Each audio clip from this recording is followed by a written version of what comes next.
a small pub, where the dim yellow light from hanging bulbs reflected off old, dust-covered bottles stacked on shelves, had become a familiar refuge for John and Michael. It was a modest yet peaceful spot where time seemed to slow down. The soft clink of beer glasses on wooden tables and low murmurs of conversation were the only sounds, apart from the faint jazz music playing from a small speaker in the corner. John sat hunched over in a corner of the bar, his calloused hand slowly turning a half-empty beer glass. His gaze was fixed on the tiny bubbles in the foam, as if searching for answers to old, unspoken questions. Michael entered, his graying hair appearing even whiter under the light. He pulled out a chair across from John, his eyes briefly scanning his old friend. "It's been a long time," Michael said, his deep, gravelly voice breaking the silence. "How many times have we sat here, John? 10 years? 20? John didn't reply right away. He kept staring at his beer, his hand trembling slightly. "Every time I think of him. It's the same feeling, like I left a part of myself back there." Michael raised an eyebrow, sighing softly. He knew who John was referring to.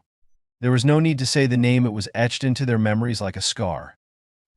"That night," John said, his voice wavering. "Do you remember, Michael? When we ran through the forest, gunfire all around us." And he shouted, "Go." Michael stayed silent. He lifted his beer and took a long sip. "I remember his eyes, John. No fear, no blame. Just one thing live." "But he never got to live," John replied, his voice heavy like a distant echo. "We promised to go back." "But we didn't, Michael. We broke that promise." Michael looked at John, his eyes a mixture of pain and comfort. "Do you think we didn't want to go back? Do you think I haven't asked myself hundreds of times if we could have done something different? But it doesn't change anything, John. We survived and we promised not to forget him." John let out a bitter laugh, though it was far from joyful. "But who will believe that promise when we haven't done anything? His family, they asked me, and I couldn't even meet their eyes." Michael placed a steady hand on John's shoulder, the gesture slow but full of weight.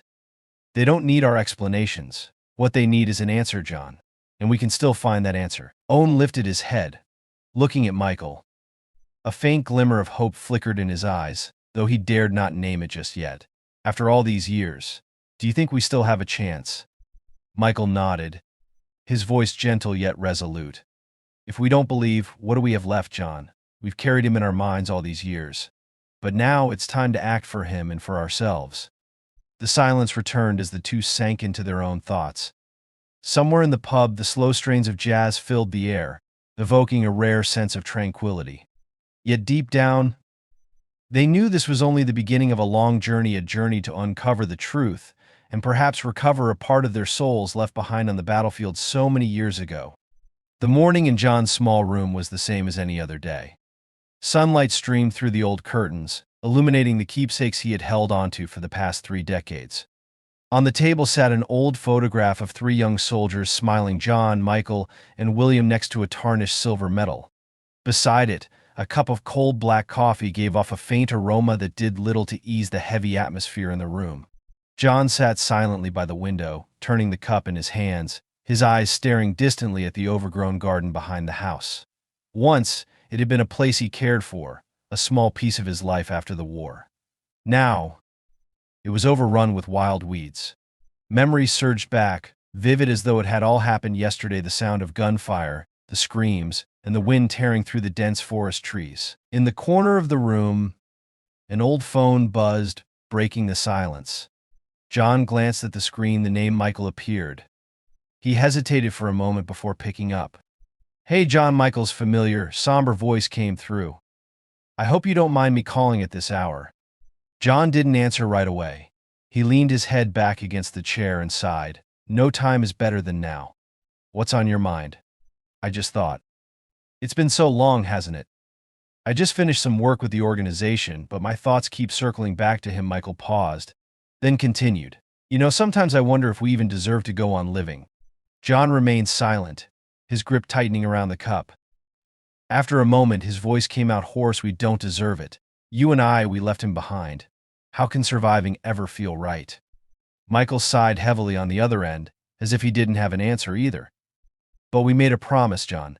a promise not to forget him. Sometimes that promise is the only thing keeping us standing.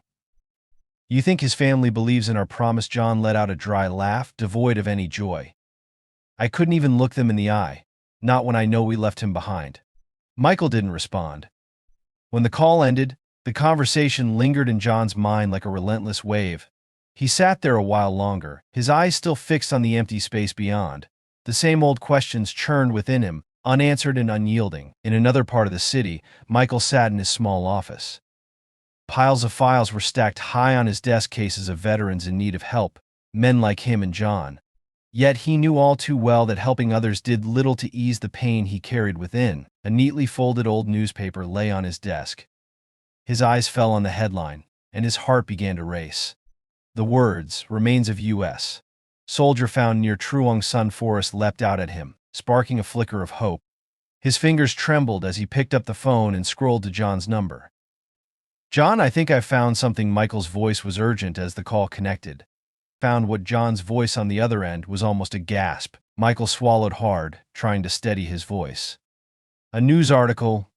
A set of remains was found in Vietnam. And the name on the dog tag is William." The line fell silent. John took a deep breath, as if trying to process each word Michael had just said. You're sure?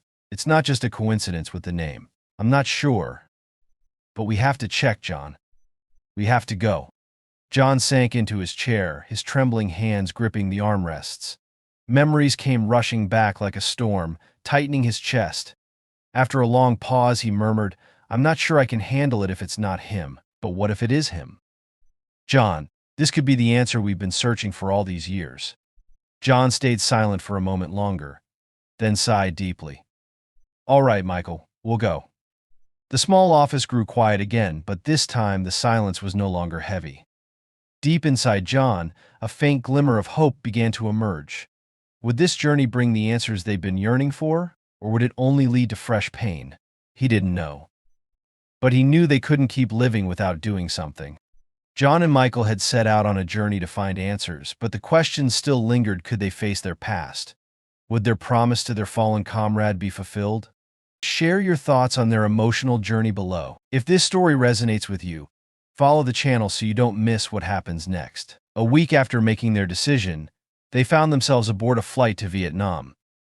This wasn't their first time returning to the country, but this journey carried an entirely different meaning, no longer marked by division or war, but by a quest to fulfill an unkept promise. Sitting by the window, John gazed silently at the deep blue sky through the glass, his eyes seemingly searching for something amidst the endless clouds. Next to him, Michael slowly reread the old, faded newspaper article, his lips pressed tightly in thought. The words "remains of U.S. soldier found near Truong Sun Forest" etched themselves deeply into their minds like a sharp wound. "Do you think we're doing the right thing?" John asked softly, his eyes never leaving the view outside. Michael folded the newspaper and turned to his companion.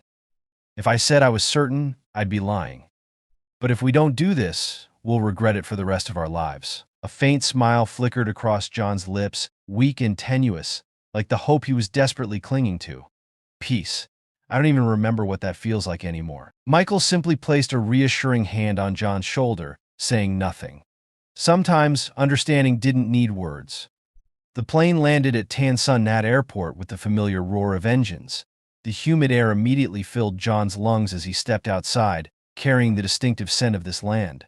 He took a deep breath, as if trying to absorb the flood of memories surging in his chest. Michael pulled his suitcase and glanced over at his friend.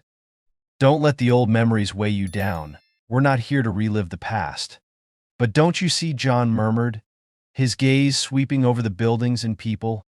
"Everything. It's all the same. It's like the war ended just yesterday." Outside, an old Jeep was waiting for them.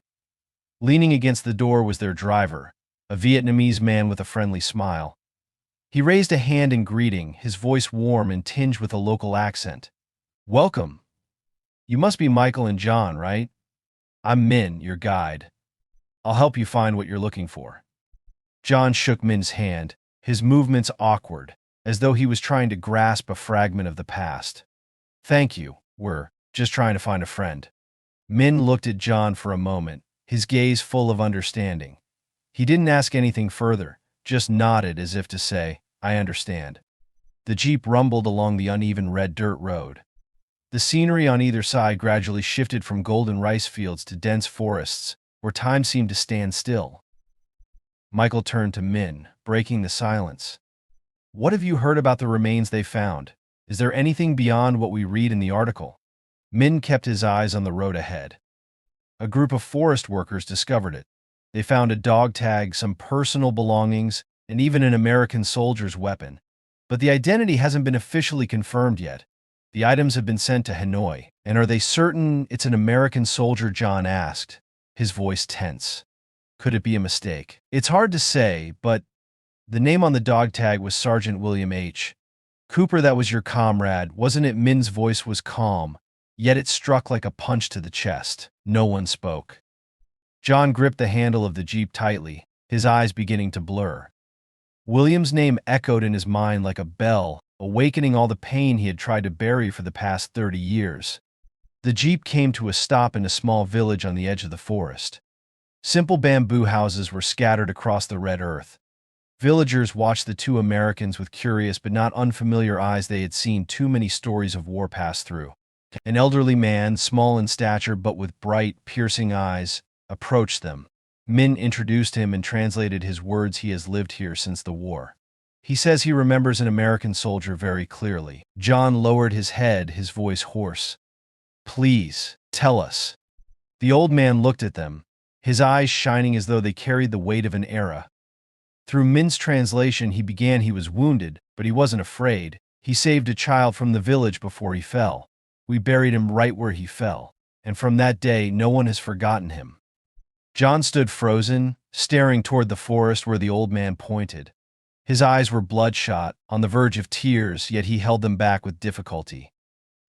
"Tomorrow," Michael said softly, his voice as gentle as the wind, "we'll have the answer." "Let's hope so," John whispered, his words fading into the descending night. The sound of the jeep's engine rolling over the red dirt road leading into Truong Son blended with the echoes of forest birds. The scenery outside shifted gradually, with sparse rice fields giving way to dense forests. John sat in the back seat, his eyes fixed on the passing view, as if each scene was a fragment of memory. The atmosphere inside the jeep was quiet, punctuated only by the soft jostling of the wheels over the uneven road. "Do you remember the first time we came here?" John broke the silence. Michael nodded, his eyes focused on the road ahead. "I remember.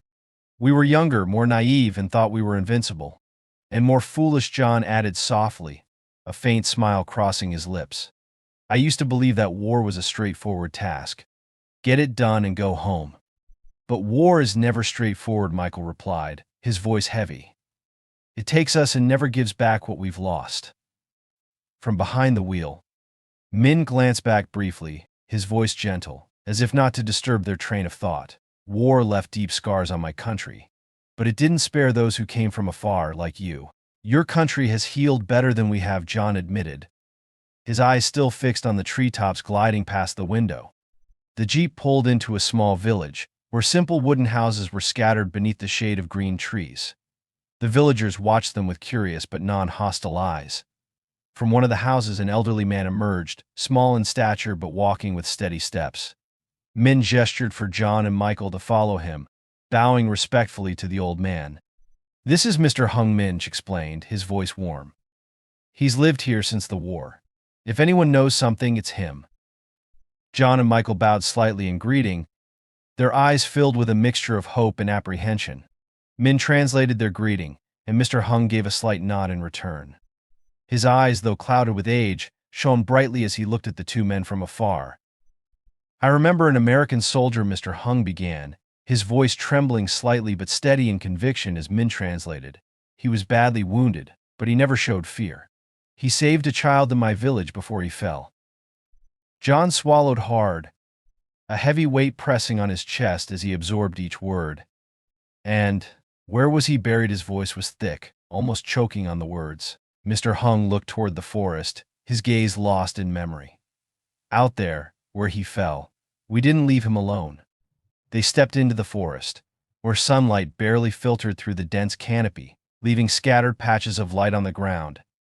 A feeling of both familiarity and estrangement swept over them, as if they were stepping into an old dream. Min led the way, navigating narrow trails that only locals would know. John and Michael followed, each lost in their own thoughts. "Does it feel like we're stepping back 30 years?" John asked quietly, his eyes fixed ahead. Michael didn't answer immediately. After a moment, he nodded slightly. "It does. But this time, we're not carrying weapons, we're carrying redemption." They passed a small clearing where trees once felled during the war now lay covered in moss. Min stopped and turned to point ahead. "There," he said, his voice low. "That's the place Mr. Hung mentioned." John and Michael slowed their steps, each one heavier than the last. As they approached, they saw a small grave marked by a simple stone slab, bearing no inscription except a name: William H. Cooper. John knelt, his hand trembling as he touched the stone. The coldness of the rock seeped through his fingers, but his heart felt as if it were being squeezed. "Will, we're here," he whispered, his voice carried off by the forest breeze. We didn't forget you." Michael stood beside him, placing a steadying hand on John's shoulder. Both men stood in silence, letting the pain and peace wash over them simultaneously. There were no tears, but a part of the weight they carried for decades seemed to lift. Min stepped back a few paces, giving the two men space. His gaze remained on them, as if he understood that not all battles end on the battlefield. The afternoon light waned, its golden rays threading through the leaves and bathing the forest in a warm glow. John and Michael remained before the grave, saying nothing, allowing the moment to fill the space between them. At last they had found their comrade. But the journey was far from over. They needed to bring him home. "This mission isn't over yet," Michael said, breaking the silence. "No," John replied, his eyes fixed on the grave. "It's only just begun." Though they had found Will's resting place, their hearts were still far from at peace. The journey into the depths of memory, into the fragments of a past filled with pain, was just beginning to reveal the truth. What do you think of John and Michael's determination? Share your thoughts, spread this story, and stay tuned as we follow what happens next. The morning sunlight filtered through the dense canopy of the Truong Sun forest, casting pale golden streaks across the ground. The fresh, damp air of the early forest made everything feel more alive. John and Michael stood before William's small grave, their eyes heavy with emotion. Although they had found the grave, a part of them still felt incomplete. The mission wasn't over. Min approached, his gaze questioning. "Do you want to return to the village and rest? We've been here all morning." Michael shook his head.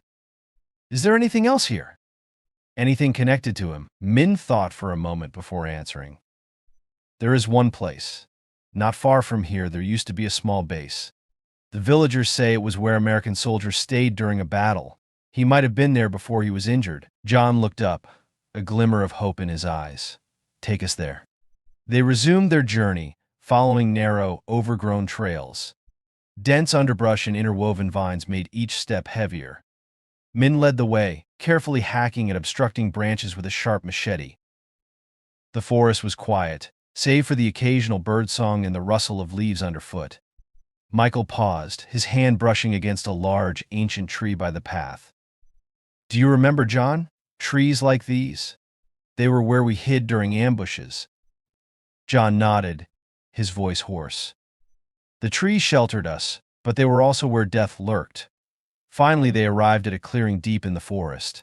Time had erased nearly everything that once stood there, leaving only faint traces of a few crumbled stone walls and an exposed bunker with rotting wooden beams. Min stopped and pointed ahead. "This used to be the small base the villagers mentioned. American soldiers built it, but it was abandoned after a major battle." John stepped closer, his eyes fixed on the ground. Rusted scraps of metal and a few old ammunition boxes lay scattered around, silent witnesses to a bygone era. "We once fought to hold places like this," John said, his voice heavy. "But when we left, they became graves for both sides." Michael crouched down, picking up a piece of metal engraved with faint markings. His eyes locked onto the faded letters. It's Will's. He was here." John moved closer, peering intently at the small metal fragment. A piece of a dog tag. "Is it real?" His eyes welled with tears, and his trembling hands reached out to touch the small, fragile piece of metal. As they continued examining the area, an elderly man from the village approached, walking slowly with the help of a cane. Min noticed him and quickly ran over to assist. "This is Mr. Tam, an important witness. He lived here during the war and knows a lot about this area." John and Michael bowed in greeting, their eyes filled with anticipation. Mr. Tam sat down on a stone, exhaling deeply before beginning his story. "Back then, a major battle happened right outside this base. I saw an American soldier, tall and strong, who was injured. He was trying to drag his wounded comrades to safety. Even after being shot in the leg, he kept fighting. When the enemy surrounded us, he told me and the others to run." John stared at Mr. Tam, his eyes wide. "He saved everyone." "That's right," Mr. Tam replied, his gaze distant. "He didn't just save us. He fought with a courage I had never seen before." Michael lowered his head, his hands clenched tightly. "That's exactly who Will was. He always put others' lives above his own." Min led them into a small, dark, and stifling bunker. In the corner, partially buried under dirt and foliage, was an old, battered backpack. Michael crouched down, carefully lifting it. It was an American soldier's pack, still partially intact. They opened the backpack, revealing the remnants inside: a soaked and fragile notebook, a lighter engraved with the name William, and a small photograph of the three of them, taken before they entered the battlefield. John stared at the photograph, then broke into tears. He fell to his knees, tears streaming down his face. "Will carried us with him until the very end." Michael said nothing, placing a hand on John's shoulder, his own eyes red and glistening. "He never forgot us, John, and we can't forget him either." The late afternoon sun cast brilliant golden rays across the forest floor. John and Michael sat silently together, surrounded by the final mementos of their fallen comrade. They had found what they were looking for, but their hearts still carried empty spaces yet to be filled. "We found Will," John whispered. "But there's still one last mission. Bring him home," Michael replied firmly, his voice resolute. They stood, their eyes steady and determined, gazing toward the distant village where the next steps of their journey awaited. The next morning was clear and cool. Min had prepared the jeep to take them to meet a research team from the military museum. This team had collected the remains and artifacts from the area, pieces of the puzzle that could finally answer the lingering questions in John and Michael's hearts. John and Michael stood in front of Mr. Hung's modest wooden house. The elderly man, with his contemplative eyes and calloused hands, stepped out to see them off. "You will take him home, won't you?" he asked in a low, raspy voice, through Min's translation. John nodded, his voice catching. "We won't leave him here alone anymore." Mr. Hung smiled faintly, his eyes shimmering with a peaceful glow. "That's enough. That man did the right thing. Now it's your turn." His words felt like a profound reminder, prompting both men to bow respectfully. They climbed into the jeep, leaving the small village behind, their hearts carrying an indelible piece of memory. At the museum, they were greeted by a middle-aged woman with a stern demeanor but kind, understanding eyes. She introduced herself as Dr. Lan, the head of the research team working on remains from the war. "You're here to inquire about the remains from Truong's son, correct?" Dr. Lan asked, her voice a blend of curiosity and duty. "We've collected everything from the site, but the identity has yet to be officially confirmed." She led them into a small room where the artifacts were carefully arranged. White bone fragments, several personal belongings, and most notably, a dog tag engraved with the name William H. Cooper lay on a table. John slowly approached, his eyes fixed on the dog tag. He reached out to touch it, feeling as though he was touching a part of his comrade's soul. "It's him," John whispered, his voice breaking. Michael stood silently, gazing at the bone fragments, his heart tightening painfully. Though he had prepared himself, confronting this truth was still overwhelmingly difficult. Dr. Land continued, "Alongside the remains and the dog tag, we also found some documents near the site. Most were severely damaged, but a few lines of text were still legible." She handed them a piece of old paper, its ink smudged but bearing shaky handwriting. "They will come back. I trust them." John nearly collapsed, his hands trembling as he read the words. It was Will's handwriting, scrawled in his final moments. Michael placed a hand on John's shoulder, his voice choked with emotion. "He believed in us, John. Even in his last moments, he still believed." Dr. Land looked at the two men, her voice gentle yet profound. "I don't know what you've been through, but it's clear this man gave everything. and it seems he always knew you would never forget. On the drive back, the Jeep rolled through lush green fields. Both John and Michael remained silent, each lost in their own thoughts. Finally, John broke the silence, his voice cutting through the stillness. Do you think we truly deserve his trust? Michael thought for a moment, then turned to his friend. I don't know. But I know one thing, John. We came back. Late as it may be, we did it. You're right, John replied, a new light flickering in his eyes. We can't change the past, but at least we can fulfill our promise. When they returned to the village, they informed Min of their plan to bring Will's remains back home. Min, though he didn't say much, simply smiled and nodded. You're doing this not just for him, but for yourselves as well. John and Michael turned to look toward the forest, the place where Will had sacrificed his life. A part of them had found peace, but another part remained unsettled. Their journey wasn't over. They had to take Will home, to where he belonged.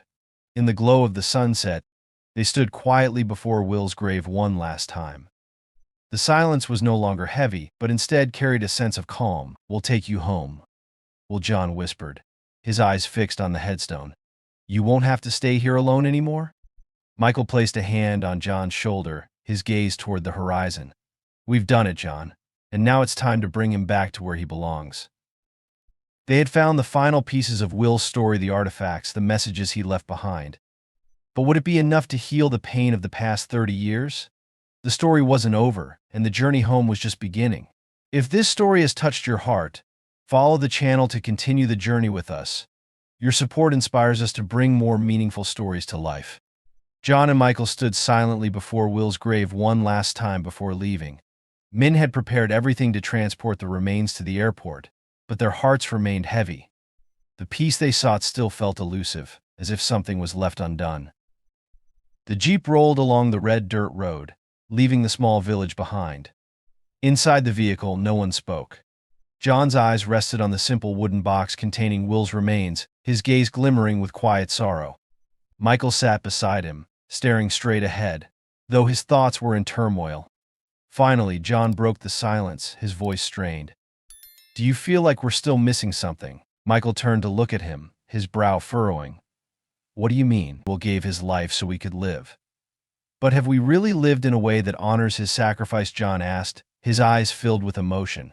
We've done everything to find him. But what about the other parts of him, the things he left behind that we haven't yet understood? Michael was silent for a moment before letting out a heavy sigh. I don't know, John. Maybe you're right. But the most important thing now is to bring him home.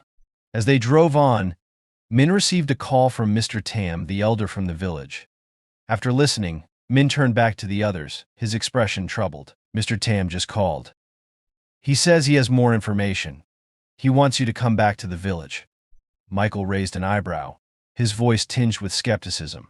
Go back. Why? We've already found everything. Min shook his head slowly. He says there's another place, somewhere he hasn't mentioned before. It might be where we'll spend his final hours. John turned to Michael, his expression serious.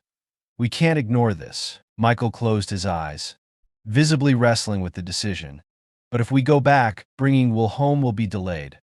Do you want to leave a question unanswered forever? John's voice was quiet but carried weight. We've come this far. If there's more to learn about Will, we have to find it. Michael looked at his friend for a long moment, then nodded. All right, let's go back. They returned to the village, this time feeling as though they were venturing into a deeper, darker layer of memory. Mr. Tam was waiting for them at the edge of the village, leaning on his cane, his eyes shining with urgency. I remembered, he said through Min's translation. There's a small cave in the forest. I saw Will there for the last time. He didn't die on the battlefield. He was taken there to hide from the enemy. John took a deep breath, his heart pounding in his chest. A cave. Where is it? Not far from where you found his grave, Mr. Tam replied. But the area is dangerous. There are still many unexploded mines. Michael frowned, his worry evident. This is too risky. We can't take such a chance. John cut him off, his gaze resolute. I'll go.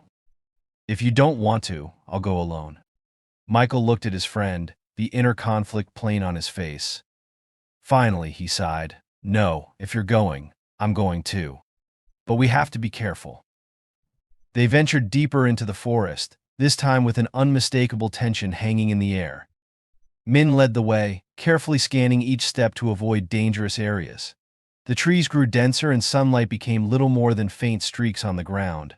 The air grew heavy and stifling, but no one stopped. "Do you think this is worth it?" Michael asked, breaking the silence. "We've lived with the question for 30 years, Michael John replied without turning back. "I can't live another 30 without knowing the answer." Eventually, they arrived at a large rocky area, where a small opening led into a cave. Min stopped and turned to them. "This is it. But it's very dark inside. I'm not sure what we'll find." They switched on their flashlights, the narrow beams illuminating the cold gray stone walls. The cave was damp, and the musty smell of decaying earth made the air oppressive. Their footsteps echoed in the tight space, each sound making their hearts tighten. Deeper inside, they came upon a small clearing where a few abandoned items lay.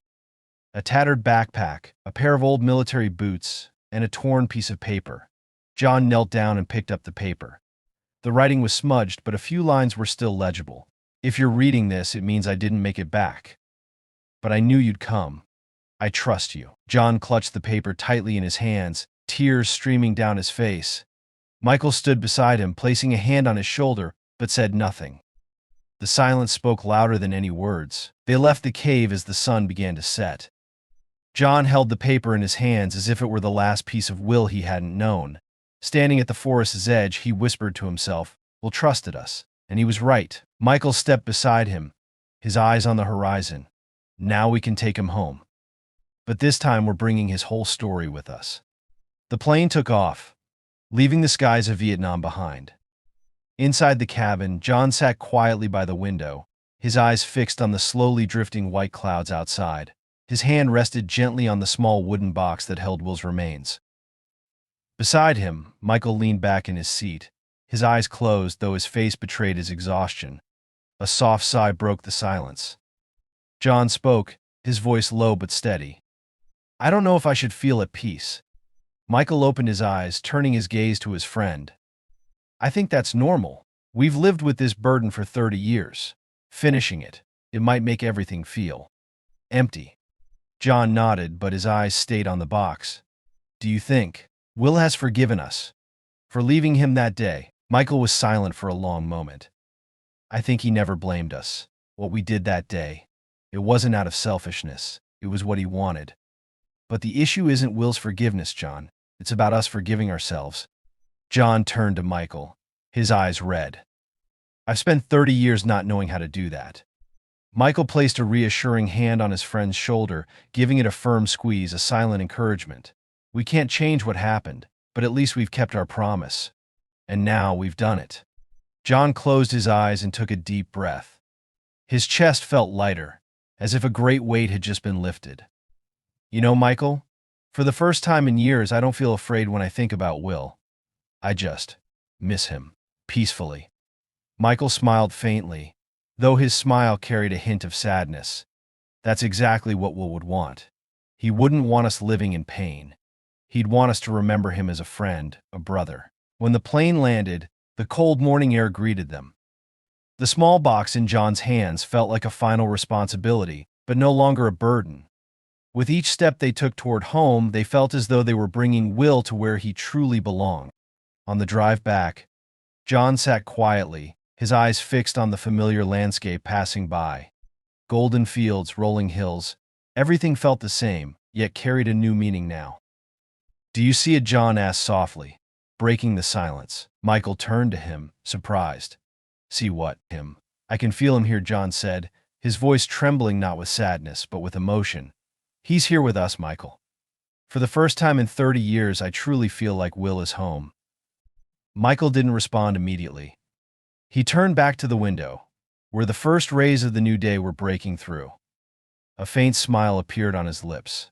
Yes, he's home now. That night, when everything had quieted, John sat alone in his small room. The wooden box rested on the table, and before him was the old photograph, the one of the three of them on their first day in Vietnam. John picked up the photo, his fingertips gently tracing over Will's face. "Will, we came back, just as you believed we would. You were right to trust that we'd never forget."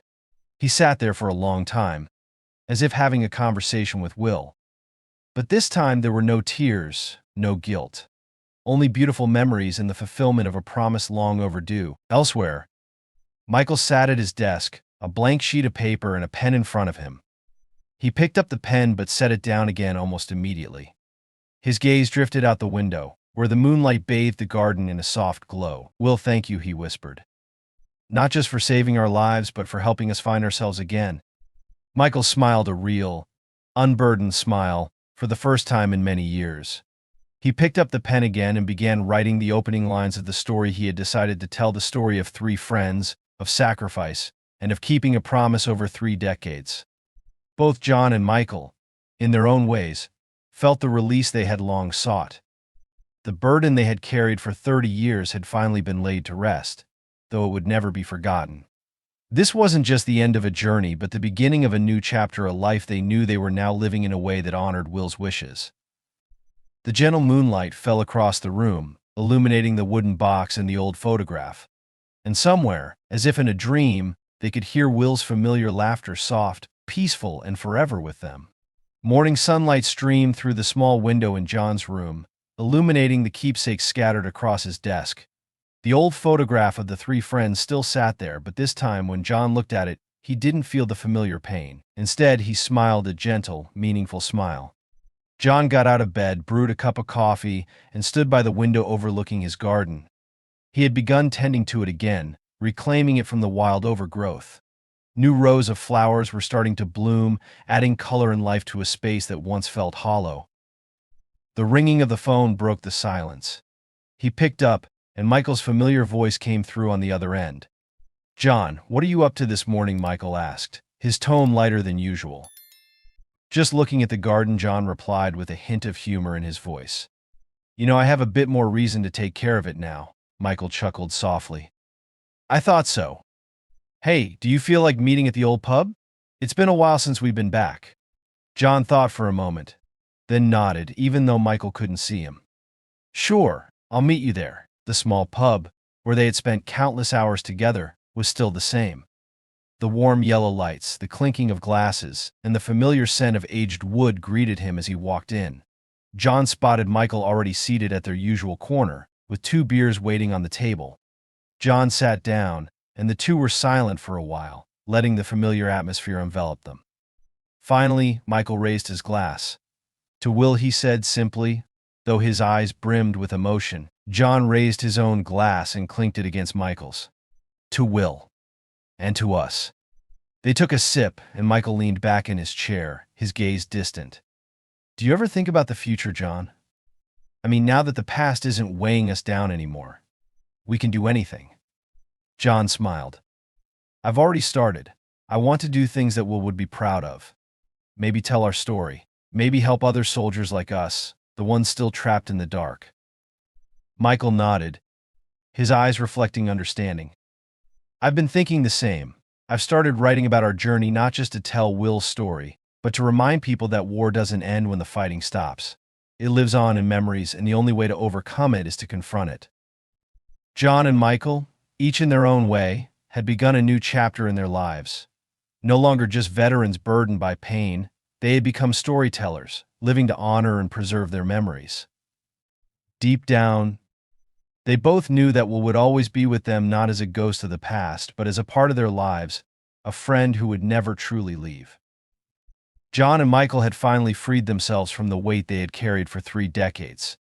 But the greater lesson remained: loyalty and friendship hold the power to heal even the deepest wounds. The story of John, Michael, and Will came to a close, but the lessons they left behind would echo forever. Their tale was not just one of friendship and loyalty, but a reminder of the value of memory and the importance of fulfilling promises. It teaches us all that, no matter how late, facing the past and finding peace within ourselves is always worth it. If you found this story meaningful and resonated with the depth of the character's journey, leave a comment with your thoughts and follow us to stay connected to more stories like this. Your support inspires us to continue sharing stories that matter.